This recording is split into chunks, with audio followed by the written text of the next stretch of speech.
नमस्कार दोस्तों, कल रात को देर रात जो है कांग्रेस ने अपने जिला अध्यक्षों की सूची जारी कर दी है। लगभग 11 साल बाद ये इंतजार जो है वो खत्म हुआ है और 11 साल बाद कांग्रेस के दोबारा जिला अध्यक्ष जो है वो बने हैं। और इसके साथ ही एक खबर और है, हरियाणा में दोबारा से जाट आरक्षण आंदोलन होगा। ये कहना यशपाल मलिक का है। पिछले दिनों वो जसैया में आए थे और वहां एक मीटिंग में कह के गए हैं कि जाटों को दोबारा आंदोलन जो है वो करना होगा। 2016 अभी तक लोग भूले नहीं है, लेकिन दोबारा 2025 में आंदोलन की बात जो है सुबह सुबह अब लोगों ने चर्चा शुरू कर दी, क्योंकि यशपाल मलिक कह के गए हैं। राजेश धनखड़ इस वक्त मेरे साथ हैं। पहले चर्चा जो है वो करेंगे हम कांग्रेस के जिला अध्यक्षों की। धनखड़ साहब, 11 साल बाद कांग्रेस ने अपने जिला अध्यक्ष जो है वो जारी कर दिए हैं। 32 लोगों की सूची जारी कर दी, एक नाम रोक लिया, पानीपत ग्रामीण का। और इस सूची में भी चर्चा की बात करें तो कोई कह रहा है हुड्डा खुम्मे के इतने, कोई कह रहा है सैलजा खेमे के इतने, तो कोई कह रहा है रणदीप सुरजेवाला के इतने। और सर चर्चा ये भी है कि एक नाम जो राहुल गांधी ने अपनी तरफ से दिया है। लेकिन जिन लोगों के ऊपर क्वेश्चन मार्क लग रहे थे, जिन लोगों पे ये था कि ये नहीं तो ये जरूर होगा, वो लोग गायब हैं और सेकंड लेयर की लीडरशिप को मौका दिया है कांग्रेस ने।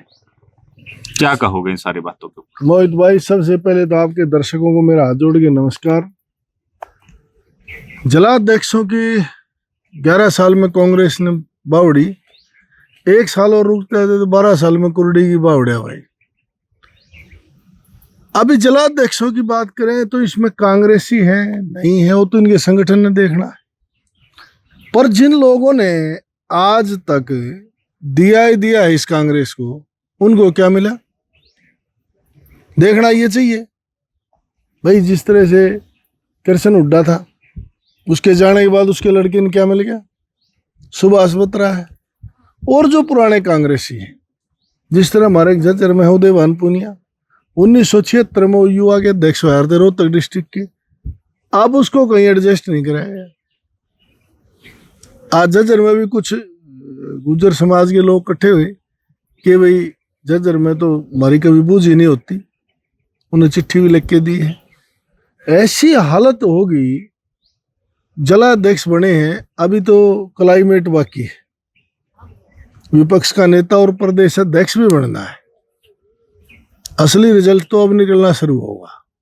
जैसी सूची जिला अध्यक्षों की आई है, अगर ऐसा ही नाम प्रदेश अध्यक्ष का भी आ गया तो क्या होगा? फिर वो ये बात हो जाएगी क्या कि लंडी के पे हम तो झगड़े जैसे थे वैसे भी नहीं रहेंगे।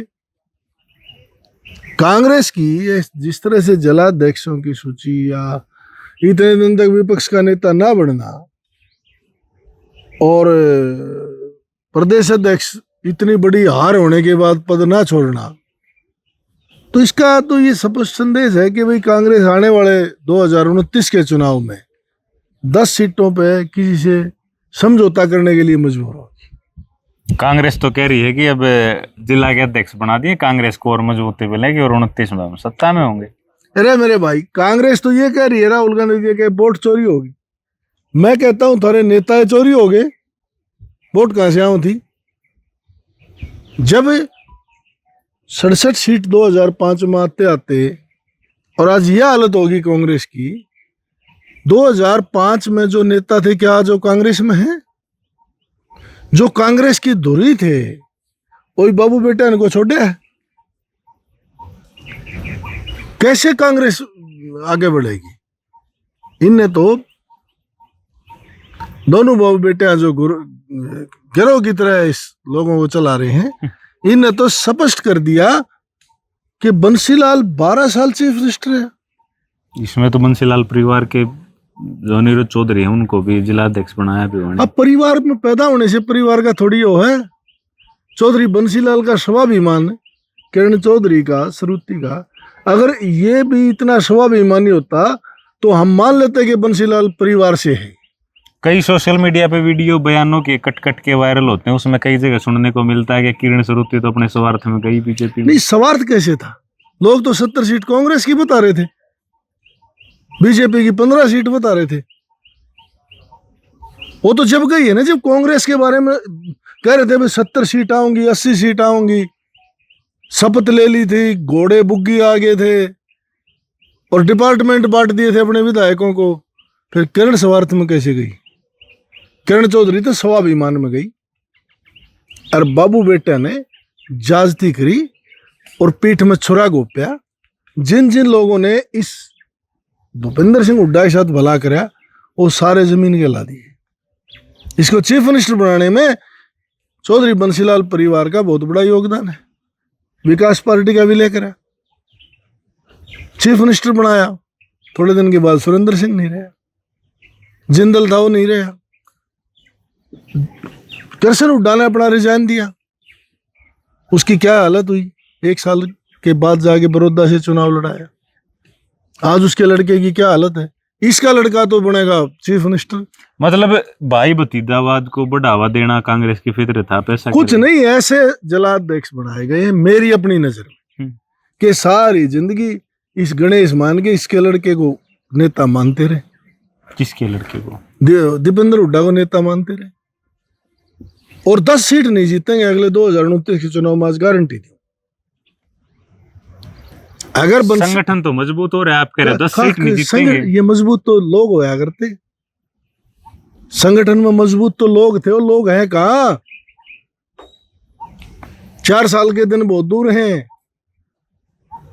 वोट चोरी, फलाना चोरी। अरे राहुल गांधी, सबसे पहले तो तू अपने नेताओं की हालत देखा जी ने, धक्के मार के कांग्रेस ही काट दिए, कांग्रेस खाली कर दी, दिवाला पीट दिया।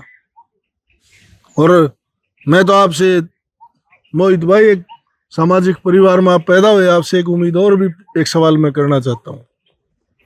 जिस तरह से आपके दादा बड़े चौधरी रहे, मैं 24 के, तो कहीं ना कहीं खून तो पैदा हो जाए। क्या कोई भी आदमी दल और पार्टी और राजनीति में बहन भाई को आमने सामने चुनाव लड़ा सके? सरुत्ती को और अनिरुद्ध को आमने सामने चुनाव लड़ा दिया तो शाम से, जबकि चौधरी बंसीलाल ने 2 बार हारा हुआ है, जितवा रखे, चीफ मिनिस्टर तक बना रखे। क्या सामाजिक बात मानते हो आप? मेरे को आप जवाब दे। तो ये क्या था? क्या था? उस परिवार को खत्म करना। इसके पीछे मंशा क्या? उस परिवार मंशा ये है कि चौधरी बंसीलाल परिवार का बड़ा कद है। किरण चौधरी एक ऐसी नेता है जो बेबाक है, बेदबाव में रहे, भ्रष्टाचार का दाग नहीं, उसको और खत्म कर दो। हरियाणा में भजनलाल परिवार खत्म होया। अच्छा, एक आखिरी चौटाला परिवार की हालत खराब करी। बंसीलाल परिवार को सिर्फ ही सिर्फ मैं तो ये कहता हूं, किरण चौधरी ने अपने दम पे, अपने स्वाभिमान पे बचा लिया। पार्टी दल तो कोई भी हो सकता है, पर उसने आज भी अपने दम पे तो है। अच्छा, आखिरी एक बात बताऊं, जिला अध्यक्षों से कांग्रेस मजबूत होगी नहीं होगी, पर्सनल ओपिनियन क्या है? मेरी तो ये है भाई, जब तक प्रदेश अध्यक्ष नहीं बनता और विपक्ष का नेता नहीं बनता, हो सकता है ये जितने भी जिला अध्यक्ष बना, इसे मत 10-12 बच्चे। अच्छा, मेरी तो अपनी ये है कि अगर इनके गिरोह का कोई आदमी विपक्ष का नेता और प्रदेश अध्यक्ष नहीं बना, तो इनमें जिला अध्यक्ष से कम बचेंगे। ये जो आप बोल रहे हो, ये बीजेपी का प्यार है या कांग्रेस से नफरत? बीजेपी की तो मैं सबसे बड़ा विरोधी रहा। तो ये कांग्रेस की नफरत है?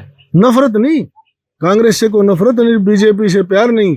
जो लोगों ने 750 किसान मरवा दिए, 32 लोग जाट आंदोलन में मरवा दिए, बाण बेटियां अपने राजनीतिक स्वार्थ के लिए वहां बैठा दी जंतर मंतर पे। जाट आरक्षण की बात तो अब दोबारा शुरू हो रही है हरियाणा में। अभी पिछले दिन रोहतक में यशपाल मलिक आए थे जसैया में, वो कह के गए हैं कि आंदोलन दोबारा शुरू करेंगे, ऐसे कोई बात। यूपी का पर्व पहले बेच गया सारे हरियाणा ने। मैं तो धर्मशाला में था, थारे तो दादा ने आंदोलन कर रखे हैं, 2016 उसका क्या लेना देना था? यूपी का आदमी आगे पता होगा कि कुमारी शैलजा और भजनलाल ने जाटों को आरक्षण नहीं लेने दिया, उसको पता है इस बात का? मंडल आयोग कब आया था? ये कुमारी शैलजा के खिलाफ बयान दिवाना भूपेंद्र सिंह हुड्डा का मोहब्बत उससे कहीं ना कहीं लिंक झलक रहा है, जो कि जाट बिरादरी के साथ चमार बिरादरी भाई की तरह रहते हैं, गोत मिल रहे हैं और सबसे ज्यादा एक दूसरे की सपोर्ट करते हैं।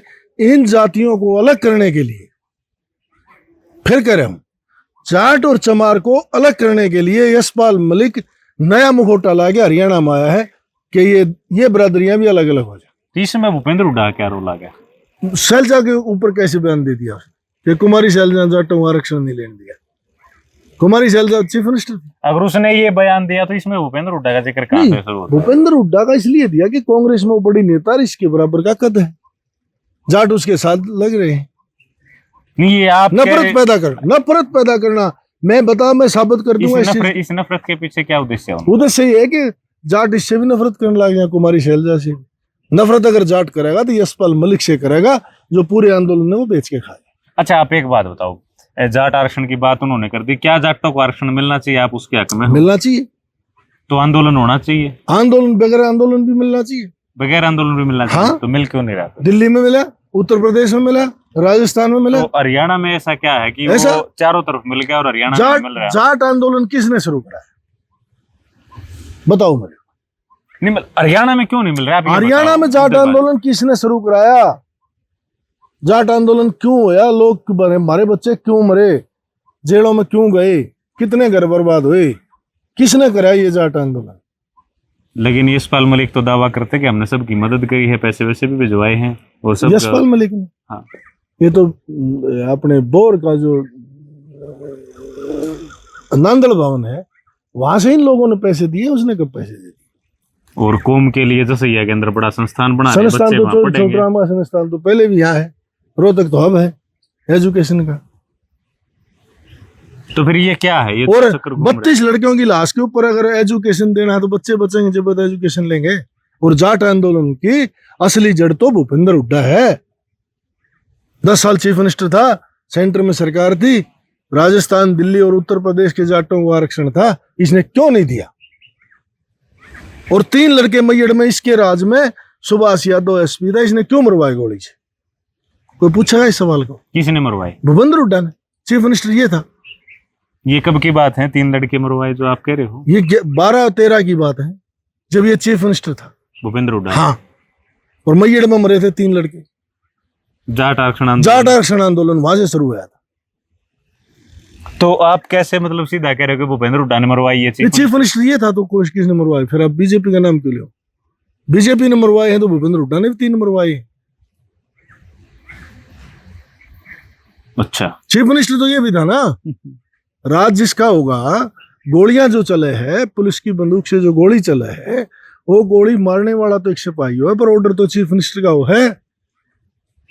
जो 3 लड़के मरवा दिए इसने मैयड़ में, उससे दिन आरक्षण क्यों नहीं दिया? ये इसलिए छोड़ गया था कि हरियाणा जलेगा, बच्चे मरेंगे, भावनात्मक लोगों को लड़ाने के लिए। 10 साल का राज थोड़ा हुआ। मनमोहन सिंह प्रधानमंत्री था, ये हरियाणा का चीफ मिनिस्टर था, क्या कमी थी? 10 साल में आरक्षण ही ने कोई गर्म में छोड़ रहा, ख्याल पैदा होगा, बड्डा होगा, फिर 22 साल का होकर भर्ती होगा।